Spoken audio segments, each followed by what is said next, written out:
दोस्तों, इस मूवी के स्टार्टिंग में हमें एक हैप्पी फैमिली दिखाई जाती है जिसमें मायरा और एडन एक घर में रहा करते थे और उन दोनों ने एक लड़की को अडॉप्ट भी किया था जो उनकी अपनी खुद की भांजी थी जिसका नाम वानिया था। और उन दोनों ने उसे इसलिए अडॉप्ट किया था क्योंकि उसके पेरेंट्स की कुछ दिनों पहले बहुत ही अजीब तरीके से मौत हो गई थी। लेकिन फिर भी मायरा और एडन उसका बहुत ही अच्छी तरीके से ख्याल रखते थे और उससे बहुत प्यार भी करते थे। लेकिन फिर भी वो हमेशा उदासी रहा करती थी क्योंकि उसे उसके पेरेंट्स की बहुत ज़्यादा याद आती थी। और दोस्तों, एडन की एक टॉय फैक्ट्री भी थी जिसमें वो डॉल्स बनाकर बेचता था। और कुछ दिनों पहले उसने डॉल्स का एक नया मॉडल बनाया था जिसका नाम उसने सेबरीना रखा था और वो मॉडल बच्चों को बहुत ही ज़्यादा पसंद आया था। और इस सक्सेस के बाद उसने मायरा को दिखाने के लिए बाकी डॉल से बड़ी और स्पेशल डॉल घर पे लाई थी। और मायरा को एडन ने दी हुई ये स्पेशल सेबरीना डॉल बहुत ही ज़्यादा पसंद आती है।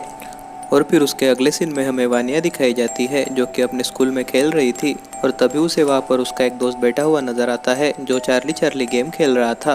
और इस गेम की मदद से वो अपनी मरी हुई ग्रैंड मदर को फिर से इस दुनिया में बुलाना चाहता था। और तभी वो वहाँ पर खड़े बच्चों को बताता है कि हम इस गेम की मदद से मरे हुए लोगों की सोल को वापस इस दुनिया में बुला सकते हैं। जिसके बाद वो वानिया को भी इस गेम के बारे में पूरी इन्फॉर्मेशन दे देता है, जिसे सुनकर वानिया बहुत ही ज़्यादा खुश होती है क्योंकि वो भी अपने पेरेंट्स को बहुत ही ज़्यादा मिस करती थी जो कि अब इस दुनिया में नहीं थे। और फिर उसके बाद वानिया थोड़े दिनों के लिए वो चार्ली चार्ली गेम उस लड़के से मांग लेती है क्योंकि वो भी अपने पेरेंट्स की आत्मा से बात करना चाहती थी। और फिर उसके बाद अगले सीन में जब वानिया घर पर पहुंचती है तब वो गेम को ट्राई कर देखती है। और जैसा कि उसके फ्रेंड ने कहा था कि एक ऐप की मदद से वो अपनी मॉम की सोल को ढूंढ सकती थी। और तभी वानिया को भी लगने लगा था कि उसकी मॉम की सोल धीरे धीरे उसके पास आ रही है, लेकिन वो मोबाइल का ऐप फेक था। पर फिर भी वानिया को वो सब प्रोसेस सच लग रही थी और तभी उसे लगने लगता है कि उसकी मॉम की सोल पास आ गई है, लेकिन वो मायरा होती है जिसे देखकर वानिया बहुत ही ज़्यादा डर जाती है। लेकिन मायरा तभी उसे वो बड़ी सी सेबरीना डॉल देकर सुला देती है।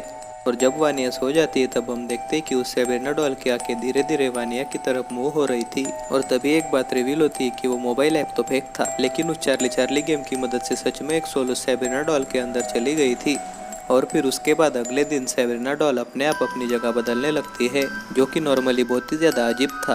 और फिर उसी रात वानिया को अपने मोबाइल ऐप में एक सोल दिखाई देती है और उसे लगने लगता है कि ये उसकी मॉम की सोल है, लेकिन वो कोई सोल नहीं बल्कि एक डमी होती है। लेकिन उसी वक्त कोई सोल वानिया को कबर्ड के अंदर खींच लेती है, जिसके बारे में वानिया मायरा को भी बताती है। लेकिन मायरा वानिया को समझाती है कि उसकी माँ अब इस दुनिया में नहीं है और ये चीज़ इम्पॉसिबल है।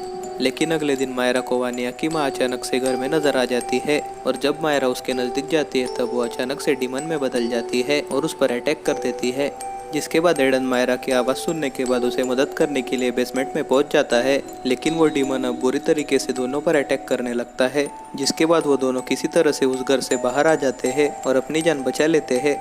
और इस इंसिडेंट के बाद अब वो जान जाते हैं कि उनके घर में किसी की सोल है। जिसके बाद वो पैरानॉर्मल इन्वेस्टिगेटर्स की सलाह लेने के लिए उनके घर पर जाते हैं और उन्हें सारी चीज़ें बता देते हैं। और इस केस के बारे में सुनने के बाद वो दोनों एक्सपर्ट फौरन उनके घर पर चले जाते हैं और उस चार्ली चार्ली गेम की मदद से फिर से उस सोल को वापस बुलाने की ट्राई करते हैं। जिसके बाद अचानक से वो गेम जलने लगता है, जिसे देखकर वो सब लोग सरप्राइज हो जाते हैं। और फिर उसके बाद हम देखते हैं कि उस डीमन ने अब वानिया को पजेस कर लिया था। जिसके बाद वो डीमन वानिया के रूप में उस पैरानॉर्मल एक्सपर्ट पर अटैक कर देता है, लेकिन वो लेडी पैरानॉर्मल एक्सपर्ट जैसे तैसे करके उस आत्मा को वानिया की बॉडी से बाहर निकाल लेती है।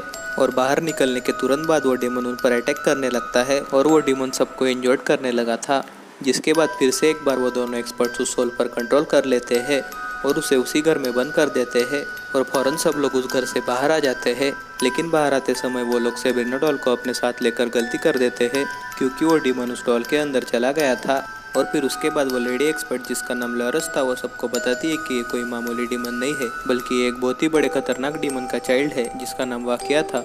और लॉरिस ये भी बताती है कि ये डीमन बहुत ही ज़्यादा खतरनाक है। जिसके बाद वो बताती है कि वानिया के पेरेंट्स को भी इसी ने मारा था क्योंकि वो इस डीमन के अंडर कंट्रोल आ गए थे, जिसकी मदद से उस डीमन ने सबसे पहले उसकी माँ को और उसके बाद उसके फादर को मार डाला था। लेकिन उसके तुरंत बाद लॉरिस और रेनार्ड ने उस डीमन को कंट्रोल कर लिया था और उसे उसकी दुनिया में वापस भेज दिया था। लेकिन उसके कुछ ही दिनों बाद वानिया ने चार्ली चार्ली गेम की मदद से उसे फिर से इस दुनिया में बुला लिया था और अब इस डीमन को खत्म करने के लिए एक ही तरीका था जो कि एक खास तरह का खंजर था जो उसे मारने के लिए ही बनाया गया था। जिसके बाद उसका वजूद इस दुनिया से हमेशा के लिए खत्म हो जा सकता था, लेकिन उसके लिए उस डीमन का ट्रू फॉर्म में होना जरूरी था, यानी कि जब वो किसी के बॉडी से बाहर होती है तभी उसे मारना पॉसिबल था। और वो खंजर अब रेनार्ड के पास था जो कि उसे बहुत सालों पहले एक केव से मिला था जिसे कुछ डेमन ने ही वहाँ छुपाया था। और फिर उसके बाद अगले दिन वो डीमन फिर से एक्टिव हो जाता है और मायरा को पजेस कर लेता है, जिसके बाद मायरा उस डीमन के रूप में सब पर चाकू से हमला करने लगती है। लेकिन सही वक्त पर लॉरिस और रेनार्ड उसे घर में लाकर कैद कर देते हैं, जिसके बाद वो मायरा का एक्सोर्सिज्म करने लगते हैं। और फिर एक्सोर्सिज्म करते समय उन्हें पता चलता है कि वाकया कोई इस दुनिया में किसी इंसान ने ही लाया था। जिसके बाद सीन चेंज होता है और हमें बहुत दिनों पहले का एक सीन दिखाया जाता है, जिसमें हमें एडन दिखाया जाता है और उसका एक बड़ा भाई भी था जिसका नाम आर्का था। और उन दोनों के फादर की एक बहुत बड़ी टॉय कंपनी थी जिसमें वो लोग टॉयज डिजाइन करते थे। लेकिन उनके फादर को हमेशा आर्का के डिजाइन की हुई टॉयज बहुत पसंद आया करती थी, जिसकी वजह से एडन उस पर बहुत ही ज्यादा जेलस हुआ करता था। और यही नहीं बल्कि उनके फादर ने डेथ से पहले अपने प्रॉपर्टी का बहुत बड़ा हिस्सा आर्का को ही दिया था। जिसके बाद प्रॉपर्टी के लालच में एडन एक ब्लैक मैजिशियन के पास आता है और उसे आर्का को मारने के लिए किसी तरह के ब्लैक मैजिक का यूज करने के लिए कहता है। जिसके बाद वो मैजिशियन बाकिया नाम के एक डीमन को इस दुनिया में बुलाता है और उस खतरनाक डीमन को इस दुनिया में रहने के लिए एक ह्यूमन बॉडी की ज़रूरत थी। जिसके बाद वो डीमन मार्का पर कंट्रोल पाने की कोशिश करता है, लेकिन मार्का स्ट्रांग होने की वजह से वो डीमन मार्का की बॉडी पर कंट्रोल नहीं कर पाता। जिसके बाद वो डीमन आर्का को छोड़कर उसकी वाइफ एंटोनी पर कंट्रोल पा लेता है और उसे पजेस कर लेता है। और तभी ये बात भी रिवील होती है कि मार्का और एंटोनी ही वानिया के पेरेंट्स थे।